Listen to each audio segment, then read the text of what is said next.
Hi மக்களே! இன்னைக்கு ஒரு என்கேஜ்மெண்ட் மெஹந்தி விலாக் தான் பார்க்க போறீங்க.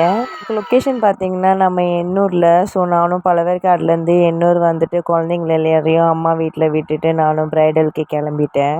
இந்த மெஹந்தி நமக்கு எப்படி புக் ஆச்சுன்னு பார்த்தீங்கன்னா, நான் ஆல்ரெடி ஒர்க் பண்ண பார்லர்லேருந்து அந்த சிஸ்டர் தான் எனக்கு ரெக்கமெண்ட் பண்ணாங்க. ஸோ வந்து ஆஃப் அன் ஹவராக இடம் தெரியாமல் அங்கேயே வெயிட் பண்ணிட்டு இருந்தேன். தென் அதுக்கப்புறம் தான் காலே வந்தது. தென் நானும் எப்பயும் போல் மெஹந்தி எல்லாமே ரெடி பண்ணி வச்சுட்டு பிரைட் வந்த உடனே மெஹந்தியை ஸ்டார்ட் பண்ணிவிட்டேன். அவங்க ஓவரால் டிசைன் ஃபுல்லாகவே கஸ்டமைஸ்டாகவே கேட்டிருந்தாங்க. எனக்கு இந்த டிசைன் இப்படி போடுங்கன்னு சொல்லி ரொம்பவே கஸ்டமைஸ்டாக கேட்டிருந்தாங்க.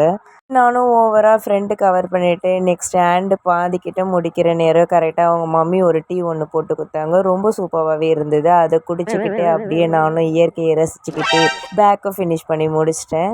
இவ ரைமிங்லலாம் பேசுகிறாளேன்னு நினைக்காதீங்க. சும்மா ஒரு ஃபன்க்காக தான். தென் நான் போட்ட மெஹந்தி அங்கே இருக்க பக்கத்தில் இருக்கவங்க கிட்டலாம் அவங்க காட்டும்போது எனக்கு ரொம்பவே ப்ரௌடாகவே இருந்தது. தென் ஓவரால் அவுட்புட் எப்படி இருக்குன்னு சொல்லி கமெண்ட் பண்ணுங்கள். இதேமாரி உங்களுக்கும் மெஹந்தி போடணுன்னா எனக்கு டேரெக்டாக டிஎம் பண்ணுங்கள். நானே உங்கள் வீட்டுக்கு வந்து ஹோம் சர்வீஸ் பண்ணுறேன். தென் அவங்க மம்மி ஒரு சிம்பிளான டிசைன் கேட்டிருந்தாங்க. அதையும் ஃபினிஷ் பண்ணிவிட்டு நம்ம கொண்டு வந்த காம்ப்ளிமெண்ட்ரி கிஃப்ட்டு ப்ரைடுக்கு கொடுத்துட்டு நானும் அங்கேருந்து கிளம்பிட்டேன். இன்னும் முடியல. பார்ட் 2ல மீட் பண்ணுறேன். பாய்.